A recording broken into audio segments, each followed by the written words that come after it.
एक बार की बात है, एक नन्ही सी चिड़िया अपना घोंसला बना रही थी। वो छोटे छोटे तिनके जमा कर रही थी। एक दिन उसे एक लंबा और मजबूत तिनका मिला। चिड़िया बहुत खुश हुई और उसे उठा लिया, मगर तिनका बहुत भारी था। वो थोड़ा ओढ़ती, फिर नीचे आ जाती, फिर दोबारा कोशिश करती।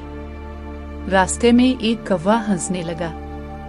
इतनी सी हो, ये बड़ा तिनका नहीं उठा सकती, छोड़ दो। चिड़िया ने आहिस्ता से कहा, मुश्किल है मगर नामुमकिन नहीं। वो बार बार कोशिश करती रही। कभी तिनका गिरता, कभी वो खुद थक जाती, मगर उसने हार नहीं मानी। आखिरकार वो तिनका लेकर अपने घोंसले तक पहुंच गए।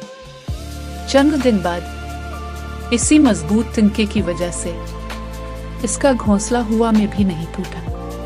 कौवा हैरान रह गया।